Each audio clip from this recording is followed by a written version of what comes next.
What's up everyone, Randall here from Go for Noobs, aka Golang for Beginners. Today's episode, we're going to take a look at maps in Golang and do it in less than 5 minutes. Alright everyone, welcome to Maps in Golang. Before we get started guys, make sure to like the video, subscribe, also click the notification bell. It helps out so much. And to begin with, we're going to head to the Go playground. Now, we'll just start from scratch.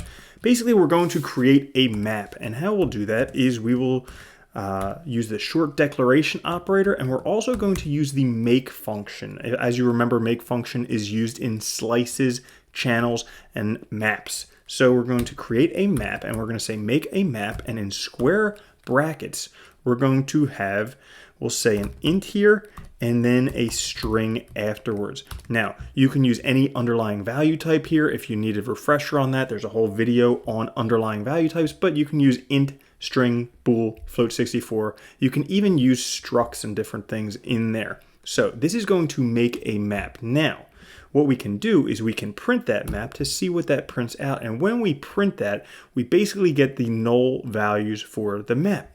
So let's fill that map up with some stuff. So we're going to say m of 1. And basically what we do with a map is this is an associative value type. So we're going to take different value types and associate them together. So in this instance, we have an int, and we're going to associate that with a string. So this first one, we're going to say m1 equal to James. And then we'll say m2 equal to Bond. All right. Now, when we run that, we will see this map made up where we have two values. This first value, or this first association, the int1 is associated with the string James. The second value, the int2 is associated with Bond.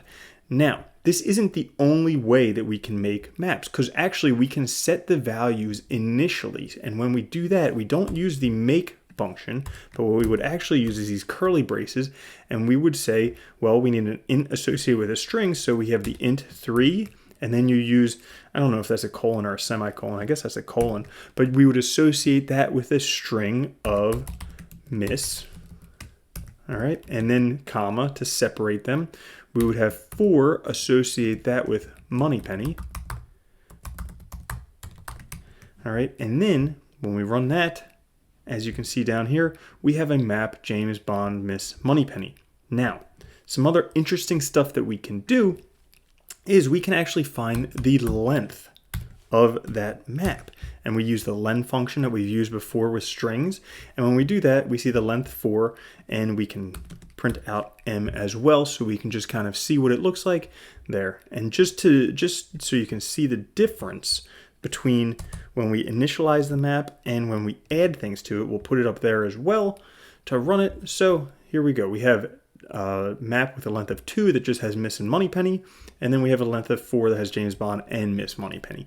Now, let's take a look at a couple other fun things we can do with maps. So we can delete values from maps, and all we use is the delete function, and we want to tell what we're deleting from, so that would be the map m, and then we want to have the key value pair, so the key would be, we'll say 1 in this case, and then the value associated with that is right here. So we have the key of 1, the value of James, so that's going to delete this, and then let's again print this out to see what we get. When we do that, we have a map of length 3, and here it is, 2 Bond, 3 Miss, 4 Moneypenny, but we're missing that 1 James, the one that we just deleted.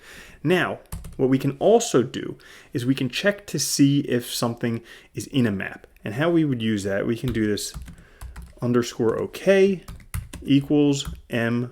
All right, now, then we want to print that, and we print line OK, and then when we run that, we will get false because the value of 1 is missing. Key value pair of 1 is missing. Now, before we could also put this before we deleted it, and then check this, and right here we get the error, there's no new variables because we use a short declaration operator on a already declared variable. It's okay. We run that, and then you can see it's true here. So key value pair for 1 is true here, and then we delete it, and then key value pair of 1 is false here because we deleted it. But actually, another very cool thing is we could actually check out what those values are by putting a V there instead of the underscore. And when we do that, V declared but not used. So we get this error because we didn't actually use it. We just have to put the V down here as well. And when we do that, we can see the value printing out up here is true because James is the value for the key of 1.